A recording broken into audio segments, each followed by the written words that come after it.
Perfect. Well, thank you very much, Steve and Cheryl, for that much too generous introduction. If my late mother were here, being my mother, she would believe every word of it. If my late father were here, being a realist, he would probably wonder who you were talking about.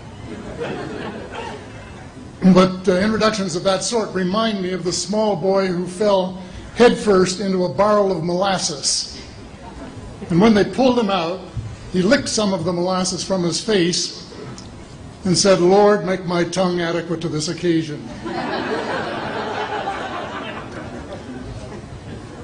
Well, actually, this is not my night for humor, and I'm not a match for either Stephen or George. So I'm not even going to try to be funny. I wish that I were in a mood for good humor, but I'm not.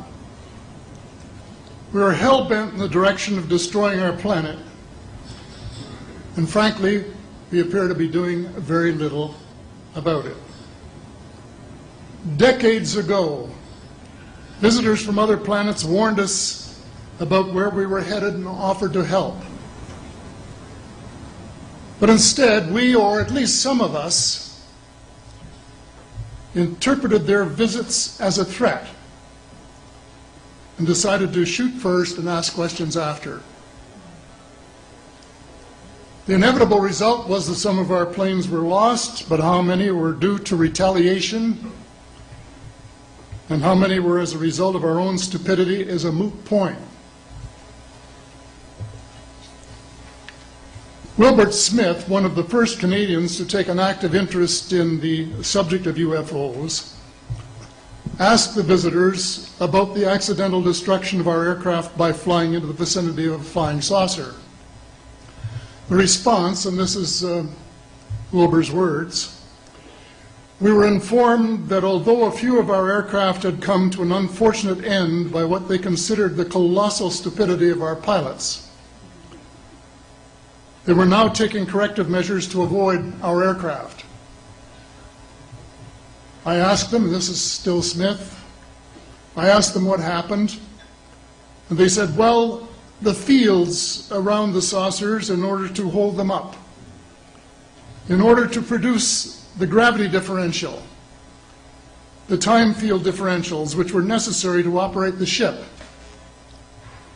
these sometimes produced field combinations which reduced the strength of materials to the point where they were no longer strong enough to carry the loads that the materials were expected to carry.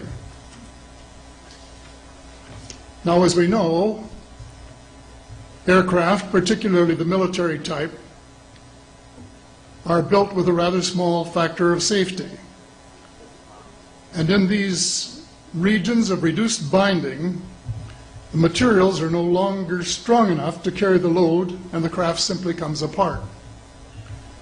When I read that, I was reminded of the late, great soprano Lily Pons, who used to smash crystal goblets with her high C.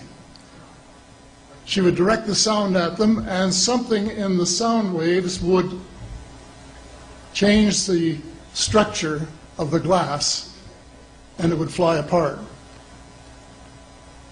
Well, this didn't satisfy our military chiefs, who must have thought that it was more important to secure American nuclear superiority, even though using it would result in the annihilation of us all, than to take the hint and start moving the planet back from the brink of global disaster.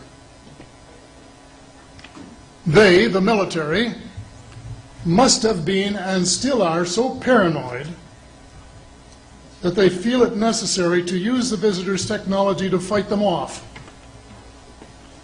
rather than welcome them as partners in development, though they may have seconded a few renegades to assist them in what can best be viewed as diabolical developments. Stephen has said that talking about UFOs is passé, and that we should be talking or limiting our talk to exopolitics. Well, Stephen, I agree with you in theory, but in reality we have a problem when official U.S. policy insists that UFOs don't exist.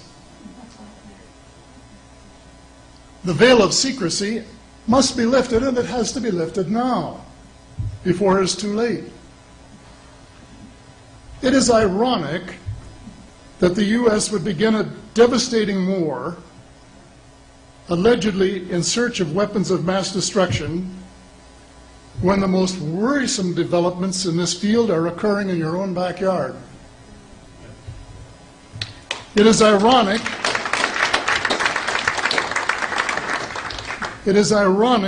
that the U.S. should be fighting monstrously expensive wars in Iraq and Afghanistan, allegedly to bring democracy to those two countries, when it itself can no longer legitimately claim to be called a democracy, when trillions, and I mean thousands of billions of dollars have been spent on projects about which both the Congress and the Commander-in-Chief have been kept deliberately in the dark.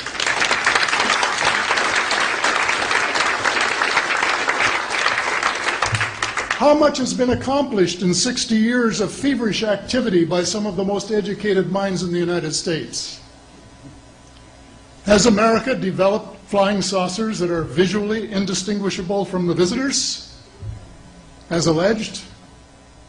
And if so, what do they propose to do with them?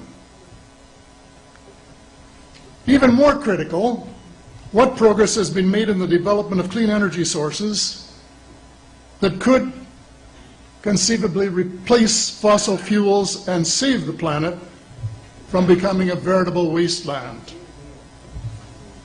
Well, who has the answers? Someone does, but apparently they aren't telling either secretaries of defense or presidents because they don't have, quote, a need to know. In a story told by Dr. Stephen Greer, President Clinton was asked a question by White House reporter Sarah McClendon about why he didn't do something about disclosure. And Clinton replied, "Sarah, there's a government inside the government, and I don't control it." Excuse me, doesn't the Commander-in-Chief and the person who allegedly has their finger on the nuclear trigger have a right to know what his subordinates are doing? The people of the United States who have paid the bills have the right to know. The people of the world demand to know because it is our descendants too whose lives are in mortal danger. It is time for the people of the United States to launch a new war against the evil of lies, deceit, and darkness, and go all out to win the victory of truth and transparency and light. Thank you.